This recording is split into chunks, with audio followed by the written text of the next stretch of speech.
after a hazmat situation is triggered at a warehouse in Yonkers. All right, forced evacuations and snarled the evening rush home on Metro North. Fox 5's Stephanie Bertini live in Yonkers with where things stand right now. Steph.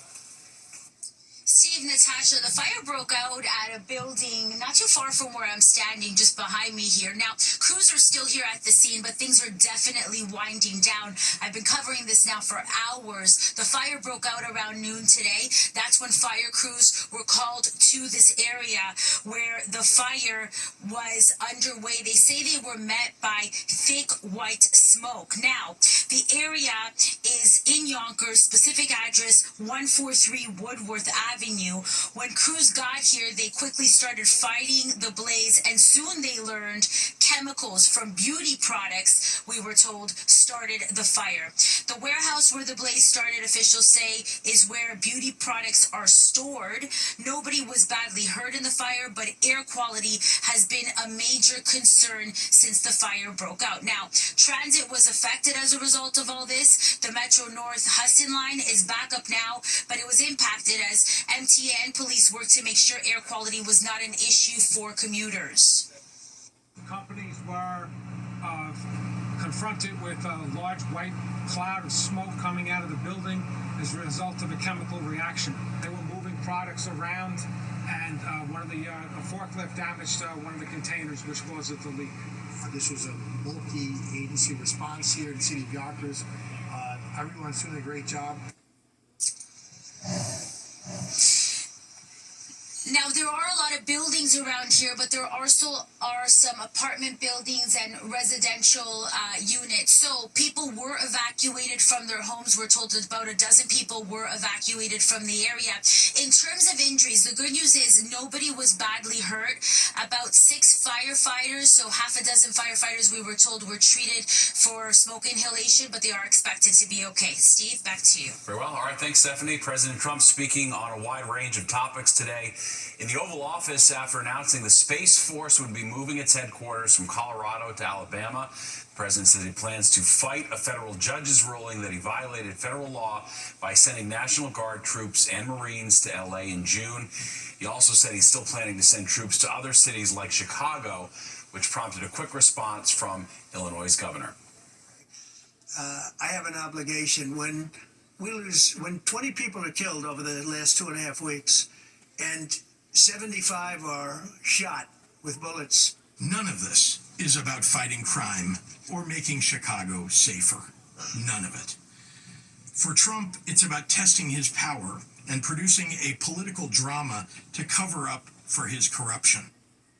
Nearly 60 people were shot and 8 people were killed in Chicago over Labor Day weekend. And developing at this hour, New Jersey firefighters are responding to a wildfire in Passaic County. The Forest Fire Service says the Buck-a-Bear wildfire now covers 70 acres in West Milford Township. It is 0% contained, and there are no evacuations at this time. All right, let's get a check of the forecast now with Nick. A beautiful night. Yeah, kind of a cool look at the city right there. And Nick, what a comfortable day. It certainly has been a beautiful day. Temperatures in the upper 70s earlier, and talking about that little wildfire situation. Of course, we are in need of some rain. It hasn't rained much at all during August into now. We had a lot of rain early in July, of course, but not now. And not much wind out there tonight. Just temperatures cooling down. We're in the 50s, North Jersey up towards Poughkeepsie. 66 in the city, low 60s, Jersey Shore out onto the island where it's 53 now in the Hamptons. And, we still have this east-southeast wind. It's like 5-10 miles an hour. It's going to come around to the north tonight. And some clouds are still out there, too, but it will become mainly clear as the night goes along. We might just have a little patchy valley fog in a few spots. As you can see in the satellite view, there's nothing nearby. A couple of showers have been moving through parts of upstate New York and into northern sections of New England and across southern Canada. This line of showers, that's going to be our next weather system. It's a cold front, and it'll move through here sometime Thursday night, early Friday morning. That'll be our next chance for showers. But overnight, again, just a few clouds. Here's some of that maybe patchy little fog in the morning. That will give way to a mainly sunny day. Very similar to today, little puffy fair weather clouds out there in the upper 70s. Lower 70s at the coast with the wind off the ocean. Now Thursday, combination of sun and clouds, and here comes the cold front. Here come the showers, mostly in the evening into Thursday night. They may linger into the early part of Friday morning, meaning prior to like 7 or 8 a.m., and then after that, things will get better once again. Overnight, going down to 61 in town, closer to 60 at the coast, cooler again on the east end, but 50 to the north and west with a few clouds tomorrow. Again, rinse and repeat today. Upper 70s, maybe an 80-degree temperature parts of New Jersey, and staying again in the lower 70s along the coast. Natasha? All right, Nick, thank you. And to the Middle East now, where some reservists are refusing to report for duty as the IDF plans to take over Gaza City. They're calling the operation a political move. Israel's security cabinet approved the call of last month as part of its plan to take over Gaza City. Well, today the IDF started mobilizing thousands of reservists for the next phase. Prime Minister Benjamin Netanyahu says the operation is necessary to dismantle Hamas, but he's facing pressure from the families of Israeli hostages to take a more diplomatic approach. Rudy Giuliani out of the hospital after being hurt in a car crash Saturday. The former New York City mayor was treated for a fractured vertebrae after the car he was riding in was hit from behind in New Hampshire. His spokesman, who was behind the wheel at the time, said they had stopped to assist a person in need of help. State police say the cause of that crash is under investigation and no charges have been filed. And 4 people are hurt after an MTA bus jumped a median in the Bronx. This is video from Citizen App that shows the scene. It happened around 11:30 this morning on the University Avenue Washington Bridge. The FDNY says none of the injuries are serious. The NYPD needs help identifying 2 suspects after a string of armed robberies last month. The suspects are accused of committing the crimes in a span of just a few minutes back on August 17th in Washington Heights. Officials say they used a scooter and flashed a firearm to allegedly rob 4 people of jewelry and a moped on Broadway. If you have any info on the suspects, police are urging you to call Crime Stoppers. A Los Angeles jury clears Cardi B of assaulting a security guard in a civil lawsuit. The guard sued for $24 million, claiming the rap star assaulted and spit on her at a doctor's office in 2018. Cardi was pregnant at the time but had not announced it publicly. The jury took only about an hour to find the Grammy winner not liable. Well, Bill de Blasio weighing in on who he thinks should be the next mayor of New York City. And it's a blow to Eric Adams. Why de Blasio says he's backing Zohran Mamdani. And Google avoids being broken up, but we will break down what it will have to do after a ruling in the search giant's landmark antitrust trial. And a little later, we're talking with people who are living at an apartment building in East Harlem who say they haven't had hot water for a month.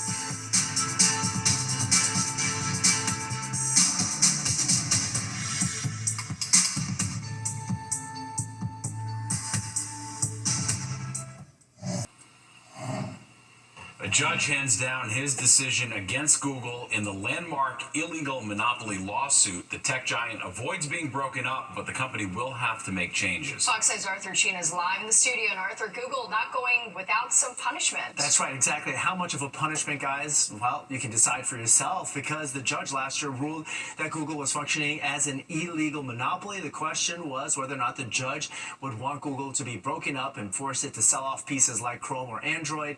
And while the landmark decision by experts being deemed a lighter punishment, they do point out that the judge has ordered Google to share its coveted data stockpile with rival companies. That stockpile is the brains behind quality search results. The decision also restricts Google from inking exclusive contracts that force products like our iPhones and personal computers to only use Google-powered search browsers. That includes Safari.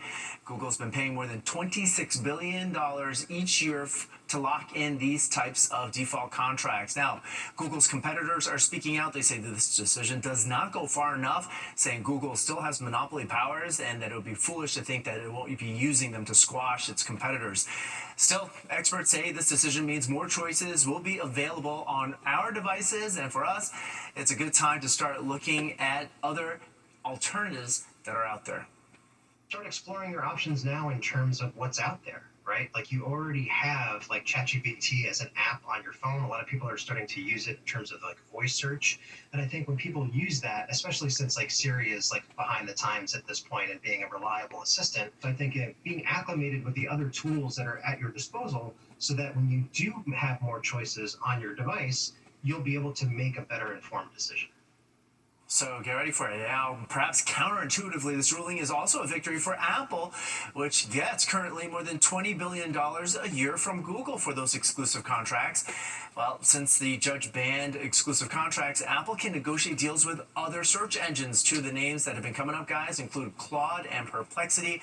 And finally, experts tell us, and maybe this is very significant here, that they feel this decision is out of date. They say the court case is in its 5th year and that technology moves so fast that it's pretty much has moved past this, pointing out that users in massive numbers have already migrated over to AI for their searches and away from Google's search engine. Guys? Interesting. Things move fast, no doubt. All right, thanks, Arthur. The price of gold hitting an all-time high today, moving above $3,500 an ounce. The metal has gained nearly 35% in value this year. Analysts say the uncertainty surrounding President Trump's economic policies and his public feud with the Federal Reserve are pushing more investment in gold. The price has also been boosted by a weakening U.S. dollar, expected rate cuts, and increased buying by countries overseas. New data from Realtor.com shows that many families spent their summer break looking for homes near highly rated school districts. Locally, Homedale Township School District in New Jersey topped the list. The report says families also wanted walkability and an appealing lifestyle. Homes in many of the in-demand districts had median listing prices averaging about $1.2 million. The Trump administration may declare a national housing emergency this fall. Treasury Secretary Scott Bessent says the president's considering the move to address the high cost of housing and low availability. So far, no specifics have been released, but the White House is reportedly looking at changes to building and zoning codes, decreasing closing costs, and dropping tariffs on construction materials.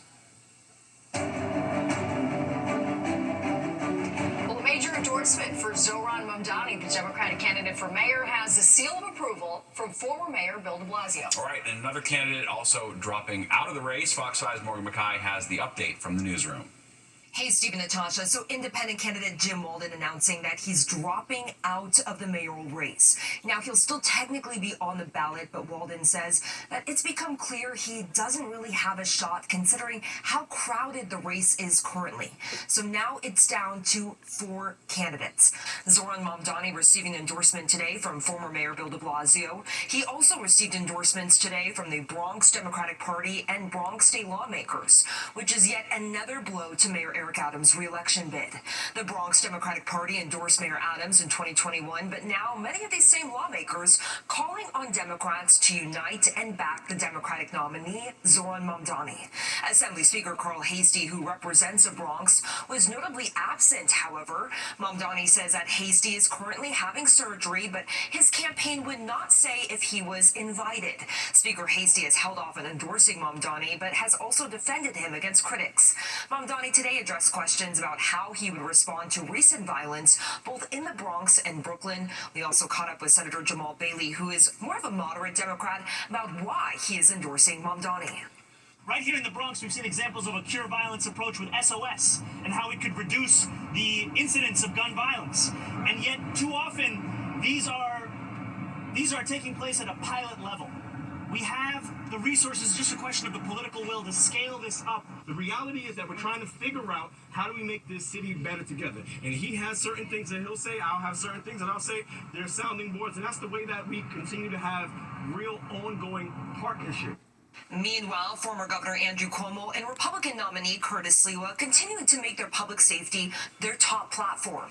Cuomo says that President Donald Trump will send in the National Guard if Mamdani is elected mayor, while Sliwa says investing in public safety is the only way to address spikes in crime, referring to the violence that occurred at the West Indian Day Parade yesterday. He is a danger to New Yorkers. He is dangerous and he is reckless because of his inexperience and his political philosophy. John, the only candidate running for mayor that says we've got to have 7,000 additional cops. You can see, even with cops getting double overtime, triple time, they call it platinum time, out here flooding the streets, there was still violence. Now, Mayor Adams is taking a quick trip to Florida, according to his campaign, to celebrate his birthday with his family. He'll be back in the city tonight. Reporting from the newsroom, I'm Morgan McKay. Steve and Natasha, back to you. All right, Morgan, thank you. And if you can't get enough of New York City politics and the mayor's race, you can watch Battleground NYC, the Fight for Your Vote, hosted by SE Cup. It streams every weeknight at 7 p.m. on the Fox local app. Well, a Knicks superstar assisting Brooklyn kids on the court. How Miles Deuce McBride is helping the next generation of basketball stars in Greenpoint. And the passionate plea from a Staten Island lawmaker asking Netflix to bring back its DVD service. There's still no Powerball winner. That means tomorrow night's drawing is now $1.3 billion. The cash value would be $589 million. This would be the fifth largest jackpot in Powerball history. The record's $2.4 billion, which was won in California back in 2022. Well, state-of-the-art basketball facility is now open in Brooklyn, giving young players the tools they need to develop their skills. That's right, and one of the supporters behind the project is Knicks superstar Miles Deuce McBride. Fox 5's Kendall Green takes us to the hardwood. Layla's shot and Aaron's crossover don't perfect themselves overnight. I play at school. I just go to the park sometimes and just play. Once I do like the park or my backyard. But now they have a 12,500 square foot facility to elevate their game, thanks to the founders of the program NYC, celebrating their big grand opening in Greenpoint. Griffin Taylor is the co-founder and CEO of Program NYC. Giving the next generation of kids all of the resources needed on and off the court to reach the highest levels, both through basketball and as people in general. Student athletes like Layla and Aaron and thousands of their peers can play among jerseys of the greats and the greats themselves. Like New York Knicks vet Miles McBride, a partner with the facility's founders. I think it's really great. I think kids are going to come here and learn how to play the right way, learn the fundamentals first, and be able to just grow their game to such a high level. The way that they react and the smile on their faces and the way their eyes light up. We've built out a 1,000 square foot weight and performance room. We've got a recovery room, so with a cold plunge, a sauna, hyper ice, Thermatech. The facility offers youth memberships for kids and teens 6 to 18, and adult memberships coupled with training led by world-class coaches, trainers, and every now and then a New York Knick. Being in New York, you got the elements outside, but having a place to be able to come in, play basketball, learn how to get your body right in the weight room, in the recovery room, I mean, it's not much more you can ask for. There's no excuses. I'm gonna be here every day, trying to push shots up every day, trying to work on my handle every day, you know. That's how I feel like it's about doing my game. Mission and goal is really to kind of restore New York City as the mecca for basketball, the way it used to be. Kendall Green, Fox 5 News. Looks amazing. Wow. Yeah, it truly does. Nice. Well, the first day of school is now in the books for Newark, New Jersey. And some students are getting a jump start on important life lessons, the unique skills they will learn at a new trade school. A story you will only see on Fox 5. We're going to speak with people living at an East Harlem apartment building who say they have been without hot water for a month. Also, some history on Long Island. They're looking for reinforcements, not for battle, but to keep history alive. I'm Jody Goldberg on Long Island. I'll tell you how you can help ahead of America's 250th birthday. That story coming up. It's too close to home. The NYPD putting out its crime stats for the month of August. Crime in the 5 boroughs down by 6.7% across the board compared to the same month last year. But residents of the Bronx say they don't believe it. Those are just numbers. We know the facts. We can see every day on the news what's just happening. Numbers don't tell everything, you know. They can't show you the bigger picture. Crime is up. I've been here 12 years. Every year it's gotten worse to me as far as violence. In the first 8 months of this year, Mayor Adams says the city saw the fewest shooting incidents and shooting victims in recorded history. That said, murders were up by 33% in the month of August. In August of 2024, there were 21 murders compared to the 28 last month. In the Allerton section of the Bronx, I'm Jessica Formoso, Fox 5 News. Well, it was the first day of school for kids in Newark, and the 40,000 students in New Jersey's largest district wasted no time getting back to class. The city's newest trade school also opened its doors for the first time at the Newark School of Architecture and Interior Design. Students get a jump start on skills like plumbing, electrical work, and HVAC. It's really motivating because I can imagine myself in the future working in that field. I want to do like interior design for now and then just like do cosmetology after because I like doing hair. I'd rather be focused more with hands-on because like Before I was like all over the place. Now like they're showing us what we're gonna be doing, teaching like directly. New York City public school kids have one more day off. They go back to school on Thursday. Well, there's a new push underway to reopen a playground in Upper Manhattan, but the problem is who's going to run it. The Dolphin Playground in George Washington Bridge Park has been locked for the last 70 years, and people there say it's time to let the community back in. It was built in 1994 as a collaboration between the Port Authority and a community organization whose leader has passed away. We reached out to the Port Authority, and they say in part, quote, "We've been hard at work identifying an organization that can safely and efficiently operate this playground so it can reopen. We've stayed in close communication with local elected officials and other community stakeholders on our progress." Living without hot water, people in the East Harlem area in a building there say that's the reality. That's right, and they say the issue has plagued the building for a month, so with no sign of repairs, they reached out to Fox 5's Arthur Chian for help. While water pressure isn't an issue for the residents at 160 East 103rd Street off Lexington Avenue, the temperature is. Whether in their bathrooms or their kitchens, they tell us they have been without hot water for a month now and are at their wits' end. Some of them were even yelling out of their windows to let us know what's going on when we arrived.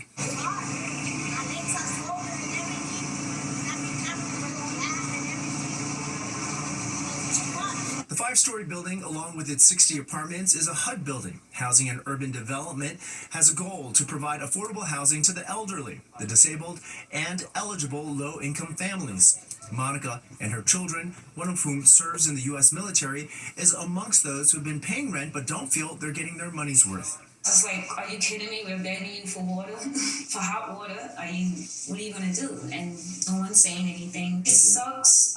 Again, I'm a shop steward for Local 79, and to come home from a strenuous physical day, I would like to come home and take a shower, from construction work. And it sucks that I come home and my whole attitude changes because there's no hot water. Many of the residents tell Fox 5 the building has other problems too, some of which we saw, including a trash compactor that they say is always backed up, and that the building is constantly being fined by the city. They also tell us their pleas have gone unanswered. A spokesperson for the company that manages the property, CNC Managers, tells Fox 5 they encourage residents here to contact them with any concerns, and that they've been working diligently to resolve a water heater issue, and that a permanent solution is in the works. But with no end date to their hot water issue, from washing dishes to washing themselves, they say they're numb. Affect me in many ways because how am I going to take a shower or a bath, wash my hair, hot water, rinse off my hands, all those things, wash my dishes. Meanwhile, HUD tells us they're reviewing what's happening at this building, and it's worth pointing out somebody who identified himself as a super to us said that there was a hole in the pump, that it has now been replaced. Of the residents we talked to, one says their hot water is back, 2 others say it isn't, but they all also point out that the elevator is now broken. In East Harlem, Arthur Chian, Fox 5 News. Well, they're looking for reinforcements, not for battle, but to keep history alive. How you can help by suiting up ahead of America's 250th birthday bash. And we're going to get the dish on the deals at the first ever Curbside Dining Week.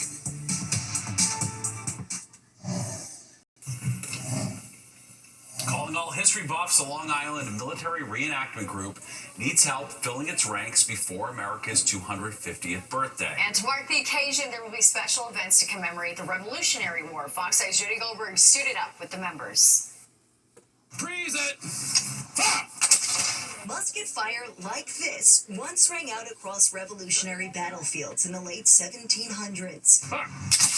And now, more than 2 centuries later, reenactors fire to give us a glimpse into the past and the people who fought for America's independence. I feel that I'm in history when I'm doing this.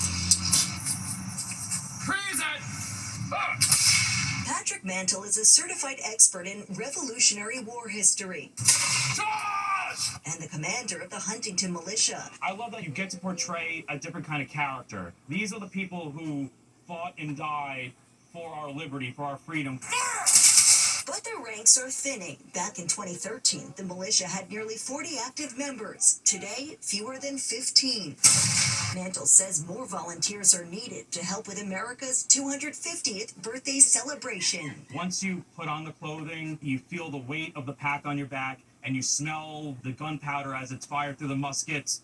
It's a different experience. This is where you keep loose powder. I got that experience myself. And then you always have a cocked hat, just like that. Now women could portray civilians or soldiers. As history shows, some disguise themselves as men to fight on the battlefields. We want people who are actively interested in our history, that want to preserve it and want to reenact it and live it. And there's more to reenactment than muskets and cannons.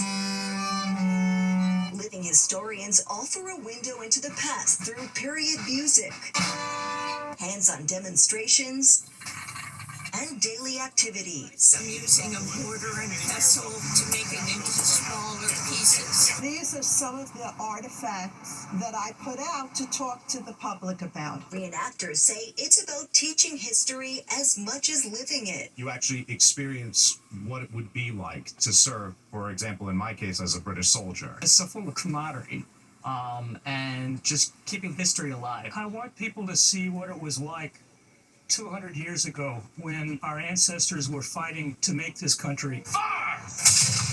Calling for volunteers as we count down to America's big birthday. On Long Island, Jody Goldberg, Fox 5 News. Well, 2 years ago, Netflix axed its DVD service, but a Staten Island lawmaker wants the red envelopes back in the mail. Yeah, you remember these. Why he says going strictly digital has left too many people behind. And Nick is here with the forecast. Hey, Nick. Hi there, Steve and Natasha. Great day, and we're going to do it again tomorrow. Almost a carbon copy.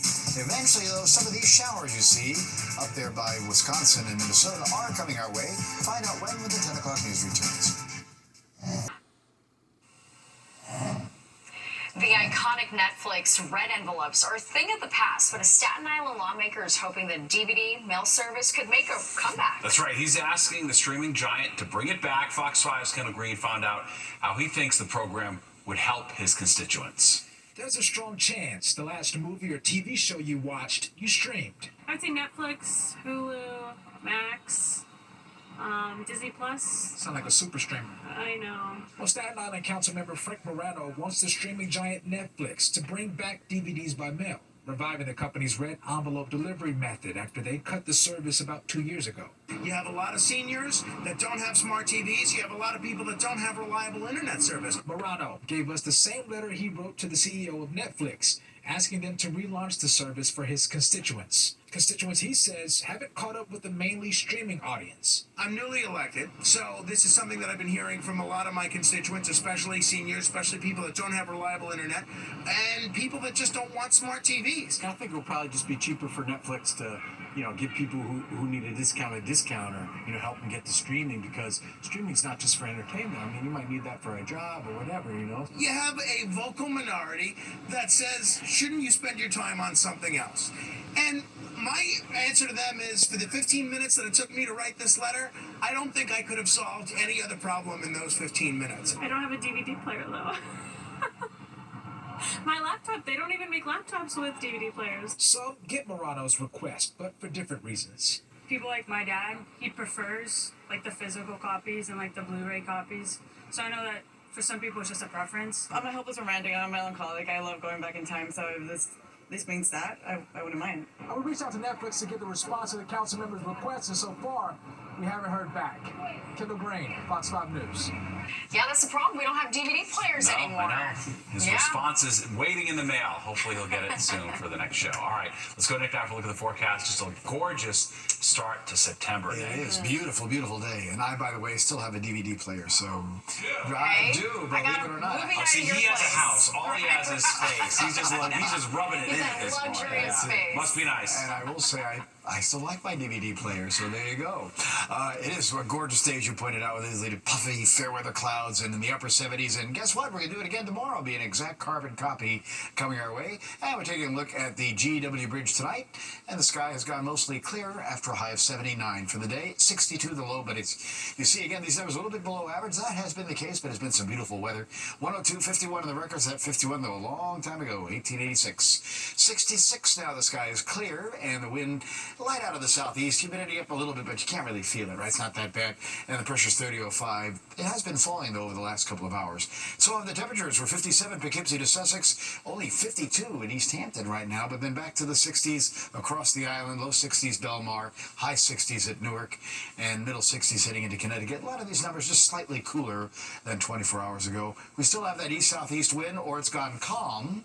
It'll be a light north wind overnight, and then it'll become more southeasterly again as we go on through tomorrow. All right, here are the highs for the day, and again, take a look at these numbers because you're going to see almost the exact same temperatures tomorrow. Upper 70s for the city to Newark to Sussex and Poughkeepsie, over to Scranton and Allentown as well, and including Islip. A little cooler at the coast. That will also be the case tomorrow, lower 70s there. All through the Northeast, though, is pretty comfortable. We're talking even 82 there at Concord, New Hampshire, Albany to Rochester hitting 80. State College slightly cooler. Washington, D.C. and Philadelphia sharing about 80 degrees, and even as you go westward, we found 70s to low 80s, Detroit, Pittsburgh, Chicago, and then middle 80s, Cincinnati down to Nashville. All right, on the satellite view, again, you've just generally a clear sky. A couple of clouds here, western New Jersey. The showers are dying off to the north, so we might just see a few clouds overnight, maybe a little patchy valley fog, which is not uncommon this time of the year. Other than that, no real weather system nearby at the moment to bother us. This one is falling apart. This one is staying south. This one that's producing some showers in Wisconsin down towards Minnesota will bring some showers potentially to our neighborhood. That's going to be happening later Thursday evening, on into Thursday night, maybe even to the early part of Friday morning. All right, overnight we'll see again just a few clouds, but it's cool. It's about 50 in those cooler spots to the north and west. And we already saw East Hampton's already down in the low 50s, about 60, 62 in the city out the door in the morning. Tomorrow we go up to the 70s. Again, carbon copy of today, mostly upper 70s, but the coast will definitely be cooler because of the wind off the ocean. A little bit milder inland. Could be an 80-degree temperature in a few spots there as well. All right, tomorrow night, back to the mid and upper 50s in the north and western suburbs there, up through Westchester County to Dutchess County. Again, a little cooler at the Hamptons, mid-60s in town. And then for Thursday, back up in towards the high 70s to about 80. But as you see, our timestamp shows the showers arriving Thursday evening, then they should get out of the way for Friday. Bodas winds northeast to south, about 5 knots tomorrow. And wind waves, I say 3 to 5 feet on the ocean, wonderless on the sound. Careful if you're going swimming, there's a moderate risk for rip currents. 61 tonight in the city. Again, we'll talk about just a few clouds around. And then 79 tomorrow with sunshine, maybe some showers by Thursday evening, Thursday night, about 80. Friday, 84, not bad. Afternoon, evening thunderstorms on Saturday, still in the 80s, and then back to a little fall preview, mid-70s Sunday into towards Tuesday. Steve and Natasha? Nice, sorry. Thanks, Nick. Well, the Honeydeuce is facing a challenger. That's right. There's a pricey new cocktail causing a racket at the U.S. Open. Just how much the watermelon slice will set you back.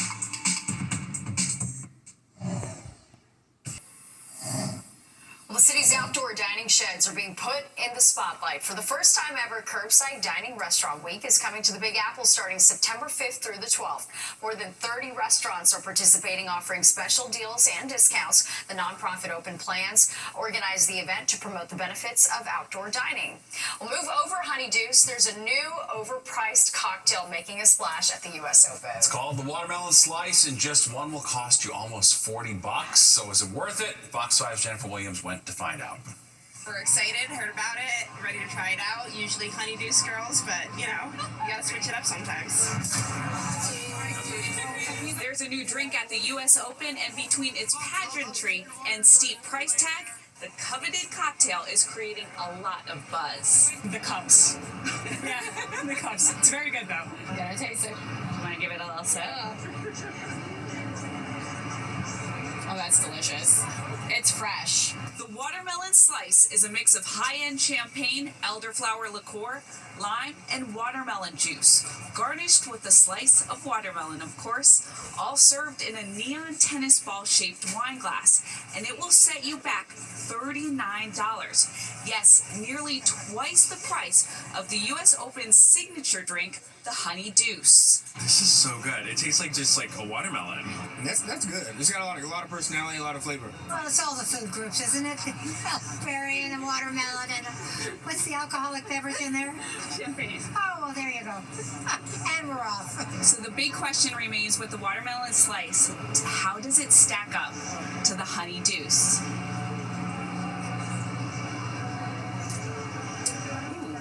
It's definitely different. Oh, the honey juice is better. It's better. You heard it here first. But the cups are cool. We really came for the cup. Delicious. I will make them at home. It's a little tart for me. Oh, that's good. I didn't know what to expect. That's really good. Refreshing. That's super refreshing. It's like limey. The Honey Deuce, which debuted in 2006, also comes with 3 melon balls in a commemorative cup, but costs $23 a pop, which seems relatively inexpensive compared to the watermelon slice or the Moe, which at $42 comes in a gold chalice. Do you think it's worth the price tag? My husband's going to get really angry when I say this, but I didn't look at the price. Sorry. That's good.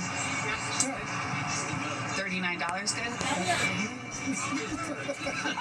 See, you so good. I feel like you just have to like let go and just your wallet will fix itself later. You know? I don't know. Cheers to that. In Flushing Meadows, Jennifer Williams, Fox 5 News.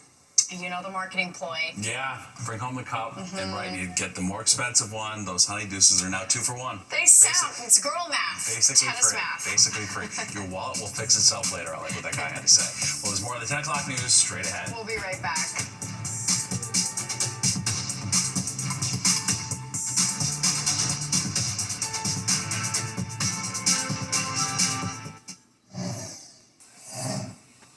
All right, it's a nice evening coming up. And overnight, just a few clouds will be around. Little patchy valley fog, but it's cool. About 50. Cooler spots north and west. Low 60s near the coast till you get to the east end. Well, they'll be in the lower 50s there by the Hamptons. Tomorrow, beautiful day, sun, some clouds, just like today. Upper 70s most areas, lower 70s at the coast. About 80 on Thursday. Showers at night. Let's say about 84 on Friday. Again on Saturday, afternoon, evening storms. And then after that, we're back to the mid-70s. Nice weather into early next week. Gorgeous. Can't complain. All right, Nick, thank you. And don't go anywhere. Good night, New York. It's Crystal Young and Ryan Christopher's next at 11, and you do not want to miss it. All right, that does it for us tonight. If you missed any part of the 10 o'clock news, you can always catch an encore on our free streaming app, Fox Local. We can stream our newscast anytime. Have a great night. We'll see you tomorrow.